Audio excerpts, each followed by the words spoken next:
हरे कृष्णा मित्रों, एक बार भगवान विष्णु ने लक्ष्मी जी से कहा कि पृथ्वी वासियों में बहुत भक्ति बढ़ गई है।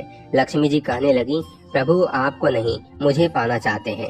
नारायण भगवान कहने लगे कि लेकिन वो तो नारायण नारायण कहते हैं। लक्ष्मी जी कहने लगी कि अगर आपको विश्वास नहीं हो तो आप उनकी परीक्षा ले लो। भगवान नारायण ने एक संत का रूप धारण करके एक नगर के सेठ के पास पहुँचे और उनसे कहने लगे कि मैं कथा सत्संग करना चाहता हूँ।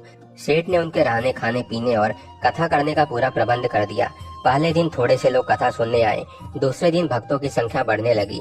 संत जी की कथा की प्रसिद्धि हुई तो तीसरे दिन बहुत भीड़ लग गई। अब माता लक्ष्मी विचार करने लगी कि अब मुझे भी चलकर देखना चाहिए। लक्ष्मी जी एक घर के बाहर पहुंची तो घर की मालकिन को घर में ताला लगाकर कथा श्रवण करने जा रही थी। लक्ष्मी जी कहने लगी कि बेटी मुझे थोड़ा पानी पिला दो। वह औरत बोली कि माता जी, मुझे तो सत्संग श्रवण करने में देरी हो रही है। लेकिन फिर भी उसने बेमन से लक्ष्मी माता को एक लोटा जल का पानी पीने को दे दिया।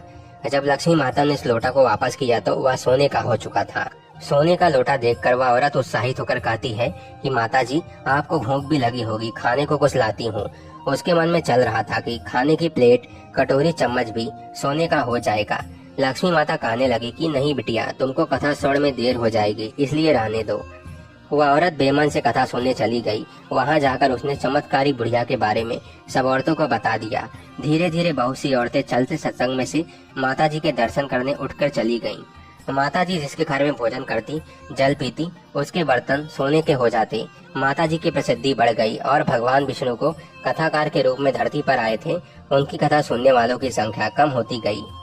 भगवान ने यजमान से पूछा कि अब कथा सुनने कम लोग क्यों आते हैं। उन्होंने कहा कि नगर में कोई चमत्कारी बुढ़िया आई है।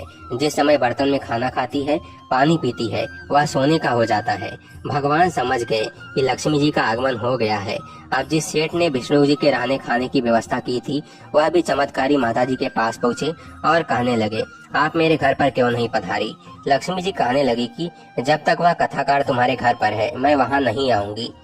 सेठ जल्दी से घर गया और कथाकार से कहने लगा, महाराज, आपके रहने खाने की व्यवस्था मैंने धर्मशाला में करवा दी है।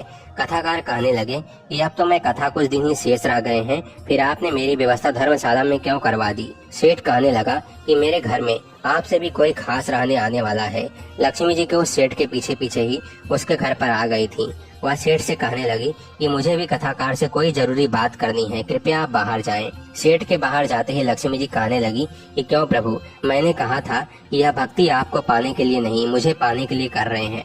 भगवान कहने लगे कि लक्ष्मी, माना तुम उचित कह रही हो, लेकिन तुम यहाँ पर तब आई जब मैं नारायण संत के रूप में जहाँ पधारा, और जहाँ संत कथा करते हैं, धार्मिक अनुष्ठान होते हैं, वहाँ लक्ष्मी स्वतः चली आती हैं।